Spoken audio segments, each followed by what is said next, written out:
Токио — город бесконечных контрастов. В центре сияние неона и яркие витрины, но чем дальше от главных улиц, тем больше мрак проникает в обветшалые здания и узкие переулки. Кэндзо знал это лучше, чем кто-либо. Его профессия фотографа заставляла его искать красоту там, где другие видели лишь запустение. Но улица, на которую он наткнулся этим вечером, была иной. Она заставила его остановиться. Это произошло случайно. Он возвращался домой с вечерней прогулки, когда краем глаза заметил что-то странное. Между двумя зданиями, где раньше, насколько он помнил, была глухая стена, теперь стояли ворота.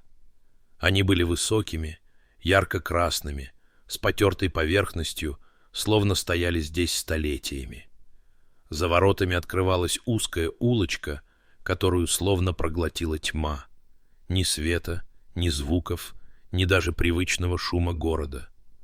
Кэндзо остановился, чувствуя, как легкий холодок пробежал по спине. Он не мог понять, как никогда раньше не замечал эту улицу. Он жил в этом районе 5 лет, фотографировал каждую деталь, но эта улица была абсолютно новой, словно ее существование зависело от того, кто ее заметит.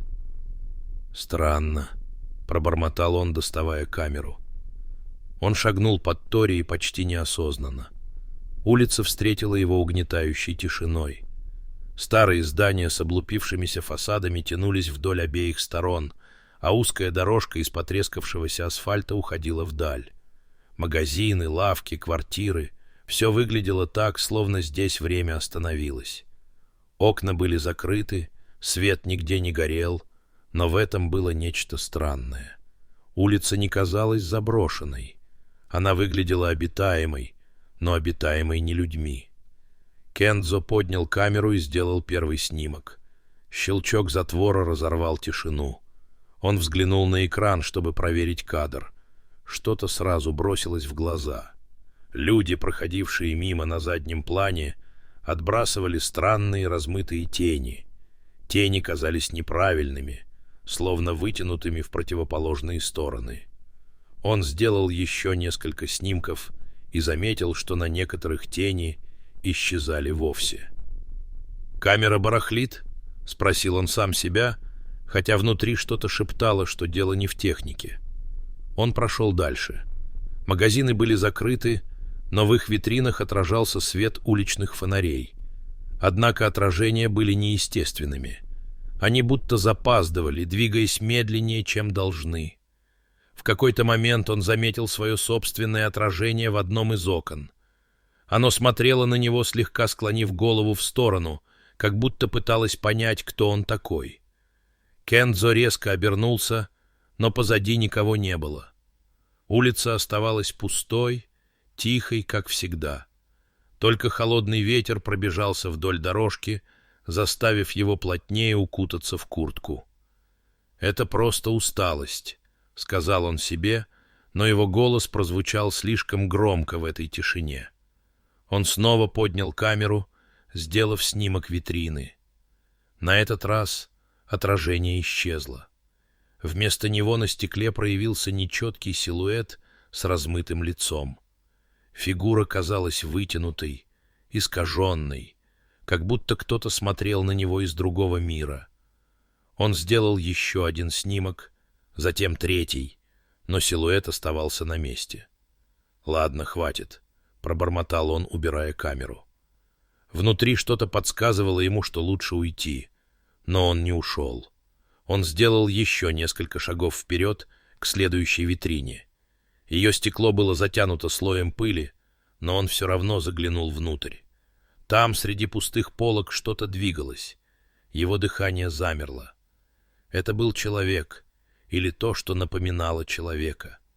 Фигура сливалась с тенями, двигаясь рвано, словно кукла, которую дергали за невидимые нити. Кэндзо отшатнулся, споткнувшись о бордюр. Он хотел убежать, но ноги не слушались. Он сделал несколько шагов назад, но вдруг услышал звук. Это был шепот, тихий, едва различимый. Он доносился из глубины улицы. Голос был мягким, зовущим, но слова невозможно было разобрать. Он повернулся, чтобы уйти, но снова увидел себя в витрине. Его отражение стояло неподвижно, хотя он сам делал шаги. И вдруг его двойник медленно улыбнулся. Это не была улыбка человека. Это была улыбка чего-то, что только училось быть человеком. «Черт!» — выкрикнул Кендзо, выронив камеру. Звук падения разнесся эхом, а когда он наклонился, чтобы поднять ее, витрина снова была пустой. Он оглянулся. Красные ворота, через которые он вошел, были далеко позади, но казались ближе, чем должны были быть. Улица больше не выглядела такой короткой. Она словно вытянулась, как длинный безликий коридор. Он поспешил к выходу, чувствуя, как тени на улице сгущаются за его спиной. Ему казалось, что кто-то идет за ним, но он боялся оборачиваться. Когда он, наконец, выбежал из-под ворот, все исчезло. Звуки города вернулись, а тени застыли на своих местах. Но Кендзо больше не чувствовал себя прежним. На следующий день Кендзо проснулся с тяжестью в груди. Ночной кошмар, если это был кошмар, не отпускал его. Образы, которые он видел в витринах, и то, как его собственное отражение двигалось отдельно, все еще стояли перед глазами. Он даже не был уверен, что это реальность, но камера, лежащая на тумбочке, подтверждала обратное. Она все еще была покрыта пылью, которую он поднял, когда уронил ее на улице. Сначала он хотел проигнорировать то, что случилось, убедить себя, что это просто последствия долгого рабочего дня, и его уставший разум сыграл злую шутку. Но внутри его тянуло обратно. Эта улица звала его. «Нужно просто убедиться», — пробормотал он, натягивая куртку. «Пройтись днем. При свете все выглядит иначе». Токийские улицы гудели жизнью, как всегда.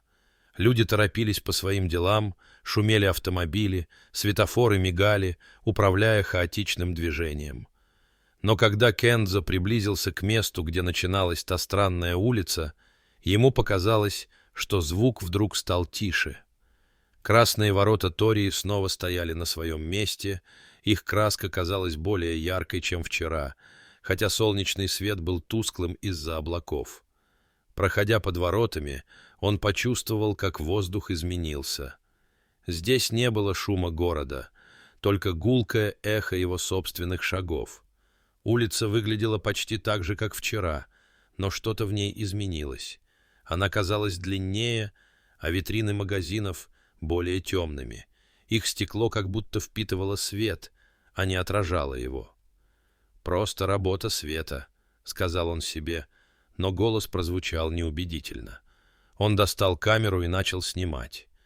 Щелчок затвора раздавался громче, чем должен был, но на фотографиях он не видел ничего странного. Магазины были пусты, дорога выглядела заброшенной, тени пропадали. Он остановился, рассматривая снимки. На каждом из них ни одной тени от зданий или от него самого. Это не могло быть ошибкой. Он поднял голову, чтобы посмотреть вдоль улицы, и заметил женщину. Она стояла вдалеке, у одной из витрин, будто разглядывала что-то внутри. Ее фигура была неясной, словно окруженной дымкой. Это странное размытое изображение пробудило в Кендзо внутренний холод. Он позвал ее. «Эй, извините!» Женщина не двигалась, не обернулась. Он ускорил шаг, но когда подошел ближе, она вдруг сделала шаг к витрине. Ее движение было медленным, неловким, словно кто-то толкал ее вперед. Кендзо замер, наблюдая, как она вдруг наклонилась вперед, а затем исчезла. Не повернувшись, не убежав, просто растворилась, словно ее втянуло стекло. Его сердце замерло. Он побежал к витрине, вглядываясь в мутное стекло. Там было ее отражение, но оно не двигалось. Женщина стояла внутри, за стеклом. Ее лицо застыло в ужасной гримасе боли. Ее глаза были широко раскрыты, рот открыт, словно она пыталась закричать, но звука не было. «Черт!» — прошептал он, хватаясь за камеру. Он сделал снимок, но на экране не было ничего, кроме его собственного лица. Резкий звук позади заставил его обернуться. Улица оставалась пустой, но ему показалось, что он уловил движение в тени. Он вслушался. Тишина стала невыносимой, гудящей, словно заполняющей уши. Но в этой тишине был едва слышный шепот. «Кендзо!» произнесло что-то мягкое и тягуче, словно его имя кто-то вытянул, растянув гласные. Он резко обернулся, но, как и прежде, там никого не было. Его взгляд вернулся к витрине, но женщина исчезла. Внутри было пусто. Только его собственное отражение смотрело на него, слегка склонив голову. Когда он вернулся домой, его руки дрожали, а лоб покрылся холодным потом. Он сразу включил камеру, чтобы пересмотреть отснятое, но кадры выглядели так, будто их кто-то стер. Чистые снимки, ни теней, ни женщины, ни улицы, ничего. «Что это было?» — прошептал он, чувствуя, как внутри поднимается паника. Этой ночью он почти не спал. В голове крутились образы женщины, застывшей в витрине, и шепот, который повторял его имя. Но самый жуткий момент настал, когда он случайно взглянул на свою тень. В тусклом свете настольной лампы она выглядела не так, как обычно.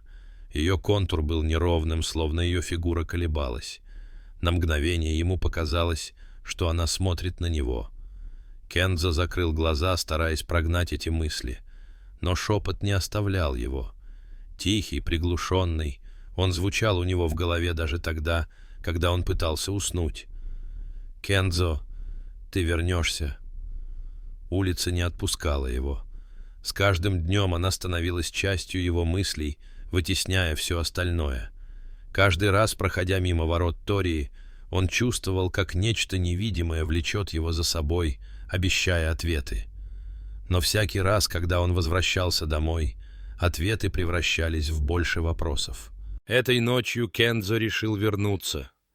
Что-то в глубине его души подсказывало, если он не сделает этого сейчас, то улица найдет его сама. Он чувствовал, что она уже проникла в его разум, в его дом, в его сны. Он закрыл дверь своей квартиры, оставив включенным свет, будто это могло защитить его, и направился к воротам. Под красными торией было еще темнее, чем он помнил. Улица словно вытягивала из него тепло, а густая тьма перед ним казалась осязаемой, как густой туман. Он шагнул вперед, стараясь не думать о том, что могло ждать его внутри. Камера висела у него на шее, как щит. Она была единственным, что напоминало ему о его реальности. «Только сделаю пару снимков и уйду», — пробормотал он себе, хотя понимал, что это ложь. Как только он пересек ворота, все вокруг изменилось. Звуки города исчезли, будто кто-то выключил мир за пределами улицы.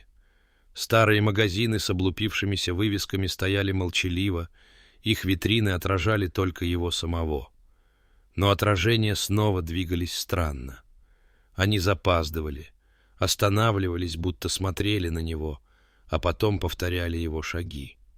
Щелчок затвора камеры разорвал тишину. Он поднял камеру, чтобы проверить снимок. На фотографии не было его отражения, но витрина напротив выглядела так, будто в ней кто-то стоял. Фигура, размытая и искривленная, смотрела прямо на него. «Это не может быть», — прошептал он, оглядываясь. Улица была пустой, но его собственные шаги отдавались эхом, становясь громче, чем они должны были быть. Он ускорил шаг, чувствуя, как напряжение охватывает его тело. Что-то было не так. Ему казалось, что кто-то наблюдает за ним, но каждый раз, когда он оборачивался, он видел лишь пустоту и свое запоздалое отражение в витринах. Шепот начался, когда он дошел до середины улицы. Сначала он звучал тихо, как далекий ветер, трогающий сухие листья. Но чем дальше он шел, тем громче становился этот звук. Это были голоса.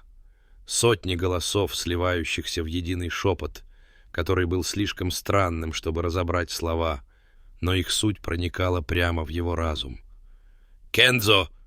Кензо!» — раздавался один из голосов громче других. Он замер, повернув голову в сторону витрины. Внутри стеклянной поверхности он снова увидел фигуру. На этот раз она была ближе, ее очертания стали более явными. Это был мужчина, но его лицо выглядело искаженным, как будто его растягивали изнутри. Его глаза были пустыми, черными дырами, а рот открыт в безмолвном крике. Кензо резко обернулся, но за витриной ничего не было. Он сделал несколько шагов назад, чувствуя, как его дыхание участилось. Его ноги дрожали, а руки вцепились в камеру, как в последний источник стабильности.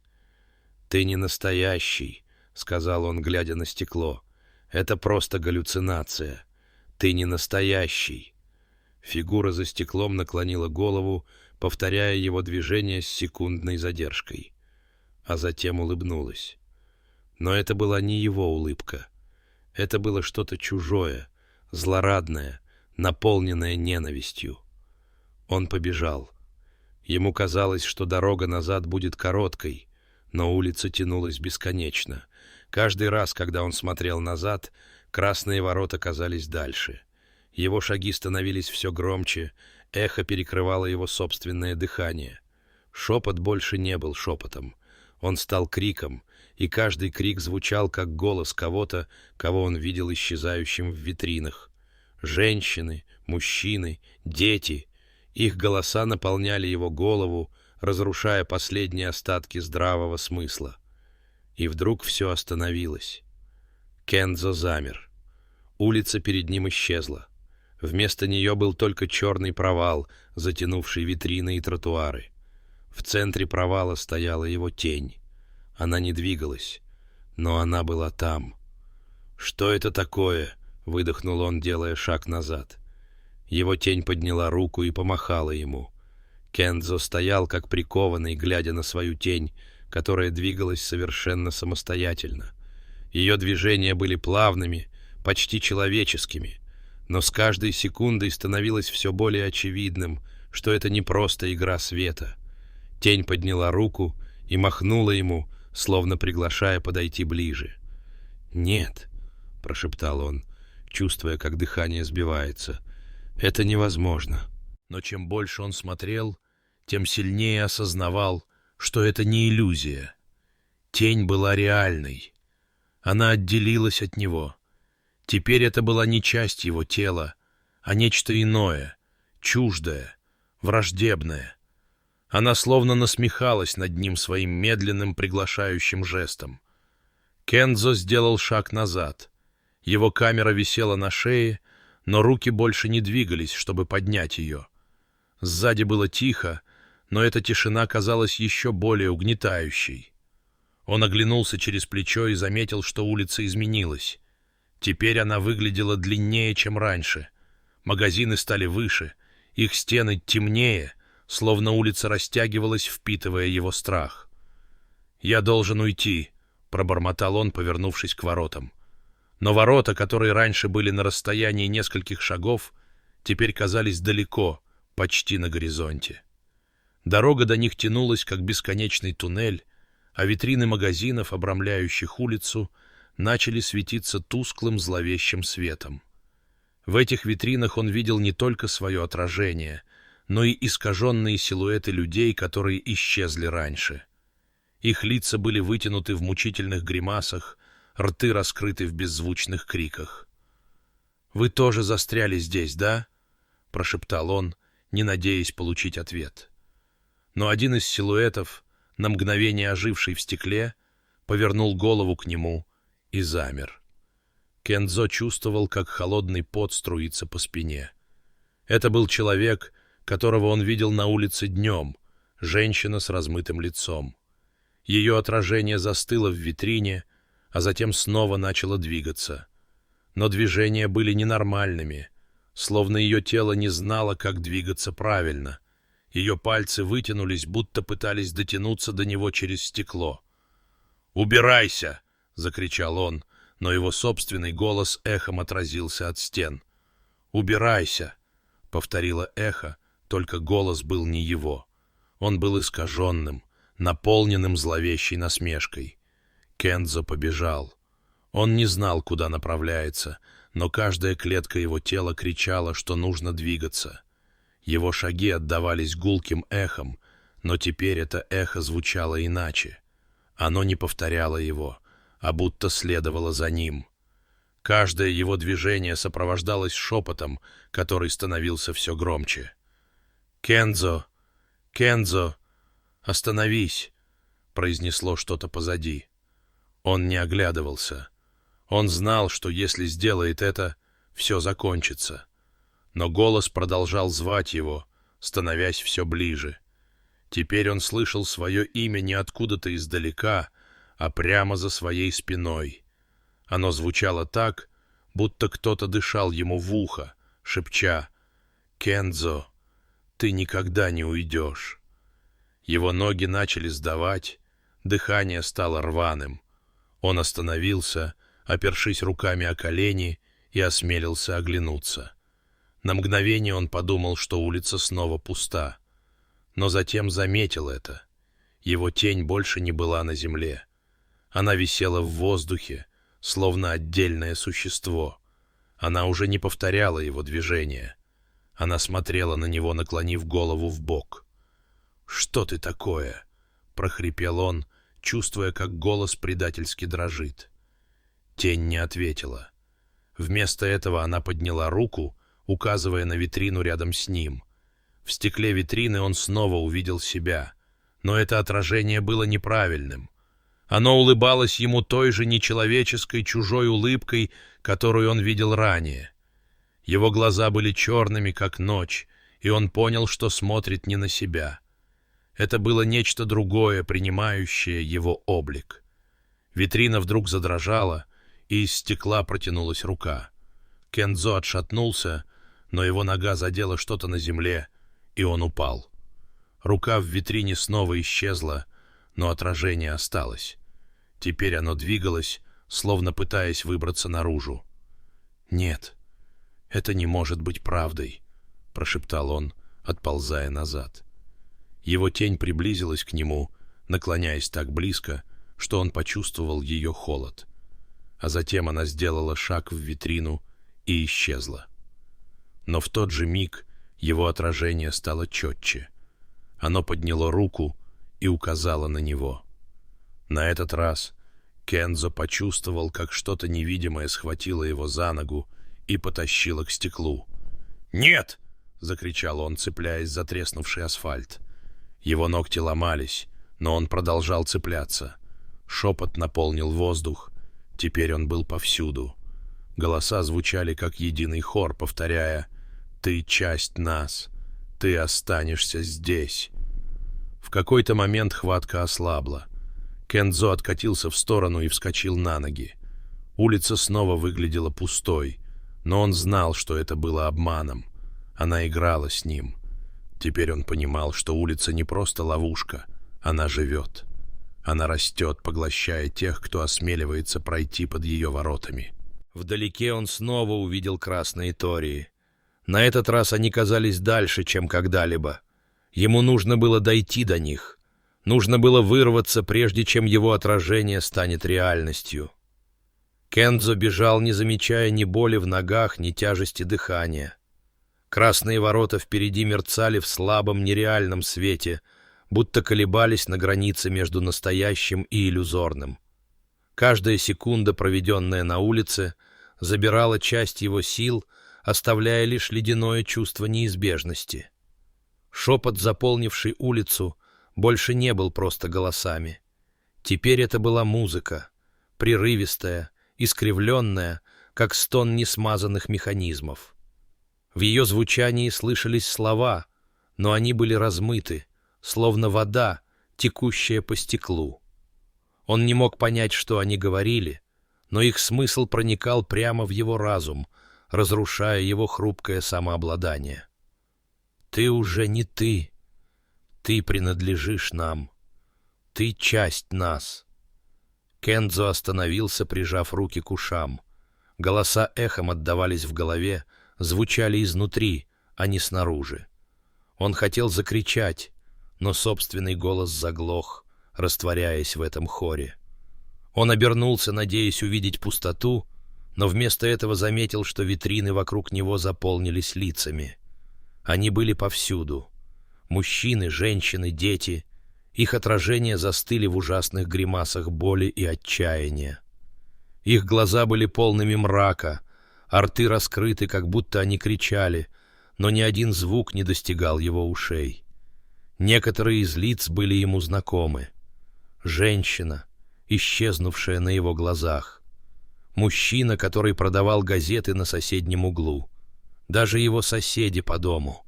И среди этих лиц он увидел свое собственное. «Нет, это неправда», — прошептал он, отступая. «Это не я». Его отражение в витрине наклонило голову, словно изучая его, а затем сделало шаг вперед. Но Кендзо не двигался. Его тело застыло на месте, в то время как его двойник приближался, медленно вытягивая руку, будто собираясь дотронуться до него через стекло. «Оставь меня!» — закричал он, и, наконец, сумев вырваться из оцепенения, побежал. Красные тории были теперь так близко, что он почти чувствовал их прохладное дерево под пальцами. Но чем ближе он подходил, тем дальше они отступали. Улица словно удлинялась, высмеивала его попытки. Вокруг него стены начали двигаться. Магазины сдвигались, их окна превращались в темные пропасти, из которых тянулись тени. «Ты не выберешься», — сказал голос позади него, на этот раз громко и отчетливо. Он обернулся. Его собственная тень стояла прямо за ним. Теперь она была не просто размытым пятном на асфальте, а чем-то почти осязаемым. Ее очертания были плотными, черными, как уголь, а глаза были такими же, как у его отражения в витрине, пустыми, глубокими. Тень сделала шаг вперед, и Кендзо почувствовал, как что-то невидимое тянет его назад. Камера, висящая на шее, вдруг стала горячей, и он инстинктивно схватился за нее, пытаясь вырваться из схватки, которая словно цеплялась за его ноги. «Ты станешь следующим», — прошептал голос. Он вытащил камеру, направил ее на свою тень и нажал кнопку спуска. Яркая вспышка осветила улицу, но это лишь на мгновение замедлило ее движение. Тень словно скривилась, но затем стала больше, как будто подпитывалась его страхом. Он бросил камеру и побежал, выкладываясь из последних сил. Ворота Тории снова стали видны, ближе, чем раньше. На мгновение у него появилась надежда, но когда он почти добежал до них, дорога исчезла. Впереди не было ничего, кроме тьмы. Его отражение снова появилось перед ним, теперь прямо из воздуха. Оно шагнуло вперед, окруженное темным дымом, и улыбнулось своей жуткой, искаженной улыбкой. «Твое место здесь», — произнесло оно. «Улица растет. Она нуждается в тебе». Кендзо закричал, но его собственный крик отозвался эхом. Он чувствовал, как что-то затягивает его внутрь. Его ноги больше не слушались, он словно погружался в жидкий мрак. Витрины, стоявшие рядом, начали отражать только его лицо, но в каждом из них оно выглядело по-разному. То искаженным, то без глаз, то с зияющим ртом, из которого вырывался крик. В последний момент он попытался схватиться за ворота, но его пальцы прошли сквозь дерево, как сквозь дым. Его тень была уже перед ним, вытянув руки. Она обняла его, и он почувствовал, как холод пронзил все его тело. Последнее, что он видел, было его собственное отражение, смеющееся ему в лицо. Затем улица поглотила его, и все исчезло. Прошло несколько дней. Красные ворота все еще стояли на месте. На улице появилось новое лицо в витринах. Его отражение застыло в вечной гримасе ужаса. Улица стала еще длиннее.